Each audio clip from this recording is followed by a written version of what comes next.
प्राचीन भूमि एल्डोरिया में, जहां आकाश रहस्यमय रंगों से रंगे हुए थे और जंगल पुराने रहस्यों को फुसफुसाते थे, वहां जेफिरोस नाम का एक ड्रैगन रहता था।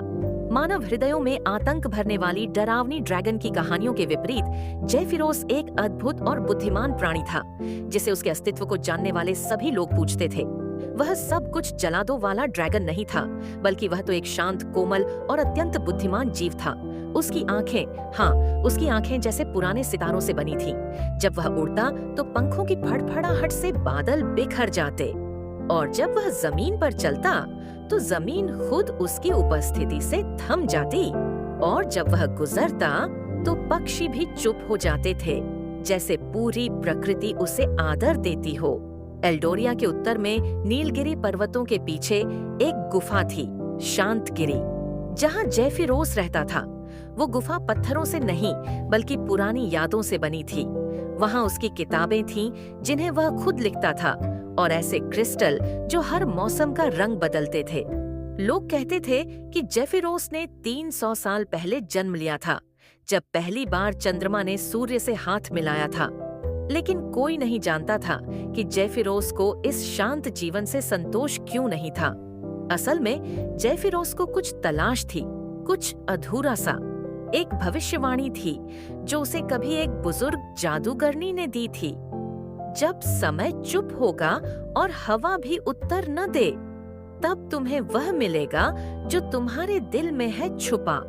एक बच्चा जो तुम्हें समझेगा, और एक गीत जो सबको जोड़ेगा। एक दिन एल्डोरिया की पूर्वी घाटियों से एक अनोखी आवाज आई, बांसुरी की। यह आवाज इतनी साफ, इतनी सच्ची थी कि जेफिरोस की नींद टूट गई। उसने उड़कर घाटियों की ओर रुख किया, और वहां उसे मिला एक छोटा लड़का, आर्यन।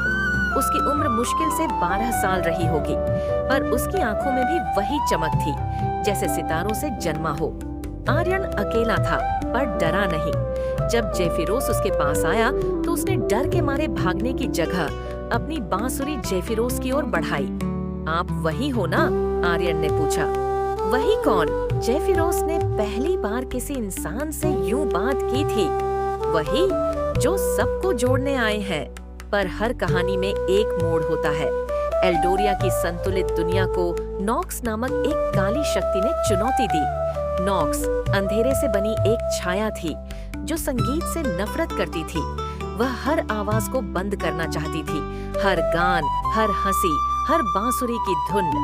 उसने पूर्वी घाटियों को ढंकना शुरू किया, जहां आर्यन रहता था। पेड़ मुरझा गए, नदियां उलटी बहने लगीं। एल्डोरिया के वृद्ध परिंदों ने चेतावनी दी, केवल वह जो गीत को समझे और आग को माफ करे, वही इसे रोक सकता है। जेफिरोस और आर्यन ने साथ सफर किया, नॉक्स की छाया को चीरते हुए। वे हर गांव में रुके, लोगों को एकत्र किया, उन्हें बांसुरी, ढोल और शंख दिए। हम गीत से लड़ेंगे, आर्यन ने कहा, और लोग बोले, गीत से? अरे भाई, तलवार नहीं है। लेकिन जब संगीत गूंजा, नॉक्स के अंधेरे में पहली बार एक दरार पड़ी। जेफिरोस ने आकाश में उड़ते हुए अपना सबसे पुराना गान गाया, आग की शांति। उसकी आवाज उसकी आग नहीं जलाती थी, वह गाती थी। आर्यन ने अपनी बांसुरी से वो सुर जोड़ा जो हवा को भी रुला दे, और फिर सारा एल्डोरिया एक स्वर में गा उठा। नॉक्स, जो सिर्फ मौन में जी सकता था, उस आवाज में पिघल गया। नॉक्स गया, पर जेफिरोस ने अपनी उड़ान वहीं रोकी। उसने आर्यन को आखिरी बार देखा और कहा, अब समय चुप नहीं रहा, और हवा ने उत्तर दे दिया। वह सितारों की ओर उड़ गया, जैसे उसकी आंखें अब खुद एक तारा बन गई हों। आर्यन ने अपनी बांसुरी को रखा नहीं, बल्कि बच्चों को सिखाने लगा, गीत गाओ, डर नहीं।